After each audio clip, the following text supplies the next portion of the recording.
وزیر اعظم نے بلوچستان میں مسائل کے حل کے لیے گرینڈ ڈائیلاگ کی پیشکش کر دی۔ بلوچستان نیشنل ورکشاپ سے خطاب میں کہا، مذاکرات کا مقصد بلوچ عوام کی بات سننا ہے۔ مسائل کی آڑ میں کوئی محب وطن بندوق نہیں اٹھا سکتا۔ مسائل کا حل مشاورت اور وسائل کی منصفانہ تقسیم سے ممکن ہے۔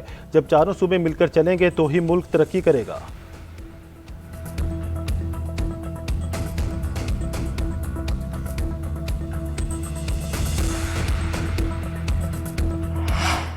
بلوچستان اور پاکستان ہمیشہ ایک رہیں گے، دونوں کا حال اور مستقبل ایک ہے۔ فیصلہ کن جواب سے مضموم مسائل ناکام بنائیں گے۔ فیلڈ مارشل عاصم منیر سے بلوچستان کی اہم شخصیات و قیادت کی ملاقات۔ فیلڈ مارشل نے کہا، فتنہ خارج اور فتنہ ہندوستان بلوچستان کو غیر مستحکم کرنے کے لیے غیر ملکی پراکسیز ہیں۔ دشمن صوبے کی ترقی روکنے کے لیے ریاست اور عوام کے درمیان خلیج پیدا کرنے کی کوشش کر رہے ہیں۔ سیکیورٹی فورسز کے خیبر پختونخوا اور بلوچستان میں انٹیلیجنس بیسڈ آپریشن، بھارتی حمایت یافتہ 49 خارج ہلاک۔ ISPR کے مطابق KPK کے مختلف اضلاع میں کارروائیوں میں 12 دہشت گرد مارے گئے۔ آپریشن برنو شمالی وزیرستان، اورکزئی اور خیبر میں کیے گئے۔ بلوچستان کے مختلف اضلاع میں 10 کارروائیاں، 37 دہشت گرد انجام کو پہنچ گئے۔ مستونگ، مچھ، خزدار اور پنجگور میں آپریشنز کیے گئے۔ وفاقی حکومت نے ایک بار پھر پیٹرولیم مصنوعات کی قیمتوں میں اضافہ کر دیا۔ نوٹیفیکیشن کے مطابق پیٹرول کی فی لیٹر قیمت میں 3 روپے 81 پیسے اضافہ کیا گیا۔ نئی قیمت 341 روپے 59 پیسے ہو گئی۔ ڈیزل کی فی لیٹر قیمت میں بھی 3 روپے 59 پیسے اضافہ کیا گیا، جس کے بعد ڈیزل کی نئی قیمت 368 روپے 29 پیسے ہو گئی۔ اوگرا نوٹیفیکیشن کے مطابق نئی قیمتوں کا اطلاق 24 اگست تک کے لیے کیا گیا ہے۔ بانی PTI کا پیمز اسلام آباد میں طبی معائنہ، اسپتال انتظامیہ نے تفصیلی اعلامیہ جاری کر دیا۔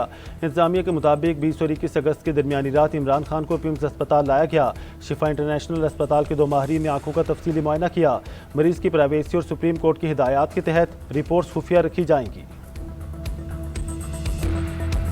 پاکستان تحریک انصاف نے بانی کو شفا اسپتال منتقل نہ کرنے کو عدالتی حکم کی خلاف ورزی قرار دے دیا۔ بانی کے اسپتال منتقلی کے معاملے پر آج توہین عدالت کی درخواست دائر کرنے کا اعلان۔ نجی اسپتال میں علاج نہ ہونے کا حکومتی موقف چیلنج کیا جائے گا۔ سیکرٹری جنرل سلمان اکرم راجہ کا کہنا ہے، سپریم کورٹ کے حکم کو نظر انداز کرنا عدلیہ پر حملہ ہے۔ مشترکہ پارلیمانی اجلاس کے بعد میڈیا سے گفتگو میں وزیر اعلیٰ سہیل آفریدی نے کہا، 27 ستمبر کا لانگ مارچ برقرار ہے اور تمام پارلیمانی قیادت اس پر متفق ہے۔ ملک میں آگ لگی ہے اور صوبوں کی بحث چھیڑ دی گئی، صورتحال پر خاموش نہیں رہیں گے۔ سربراہ JUIFA مولانا فضل الرحمان کی اپوزیشن جماعتوں کے اجلاس کے بعد میڈیا سے گفتگو۔ اسد کیسر بولے، جتنے بھی سیاسی قیدی ہیں سب کو رہا کیا جائے۔ اسلام آباد میں مولانا فضل الرحمان کی رہائشگاہ پر اپوزیشن جماعتوں کی بیٹھک، متحدہ اپوزیشن کے قیام اور دیگر امور پر تبادلہ خیال۔ اجلاس میں سلمان اکرم راجہ، محمود اچکزئی، علامہ راجہ ناصر عباس، اسد کیسر سمیت دیگر رہنماؤں کی شرکت۔ مولانا نے مہمانوں کے اعزاز میں عشائیہ بھی دیا۔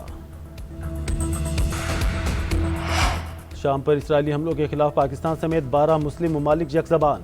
ابو الظہور فوجی ایئر بیس پر اسرائیلی حملوں کی شدید مذمت۔ حملوں کو شام کی خود مختاری، علاقائی سالمیت اور سیاسی وحدت کی کھلی خلاف ورزی قرار دے دیا۔ عالمی برادری سے اسرائیلی خلاف ورزیوں کے خاتمے کے لیے ٹھوس اقدامات کا مطالبہ۔ پاکستان، سعودی عرب، ترکیہ، قطر، انڈونیشیا، اردن سمیت 12 مسلم ممالک کے وزراء خارجہ کا مشترکہ اعلامیہ جاری۔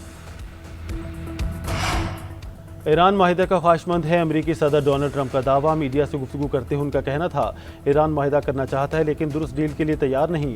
آبِ ہرمز پر ہمارا مکمل کنٹرول ہے۔ ایران کے خلاف امریکہ کے فوجی آپشن ابھی موجود ہیں۔ ایران میں مہنگائی ریکارڈ سطح پر ہے۔ ایرانی صدر مسعود پزشکیان نے کہا کہ اب امریکہ کے ساتھ جاری جنگ کو بھرپور طاقت اور وقار کے ساتھ ختم کرنے کا وقت آ گیا ہے۔ انہوں نے یہ دعویٰ کیا کہ دنیا ایران کی فتح کو تسلیم کر رہی ہے۔ امریکہ پر ایران میں اسکولوں، اسپتالوں اور بنیادی ڈھانچے کو نشانہ بنانے پر دباؤ ڈالا جا رہا ہے۔ مفاہمت کی یادداشت کا دفاع کرتے ہوئے ان کا کہنا تھا، اس معاہدے میں ایران کی جانب سے کسی قسم کی دستبرداری یا ہتھیار ڈالنے کی شرط شامل نہیں تھی۔ ہم یہ سب پہلے بھی دیکھ چکے ہیں، وہی بکواس، بس کردار بدل گئے ہیں۔ ایران نے امریکہ کی معاشی پابندیوں کو دہشت گردی قرار دے دیا۔ وزیر خارجہ عباس عراقچی کا کہنا ہے، 14 سال پہلے ایران پر لگائی گئی تاریخ کی سب سے تباہ کن پابندیاں ناکام ہوئیں۔ ایرانی اسپیکر باقر کالیباف بولے، ایران کو تیار ہونا ہوگا، فوج بھلے کتنی ہی طاقتور کیوں نہ ہو، عوام بھوکے ہوں تو حکومتوں کی مشکل بڑھ جاتی ہے۔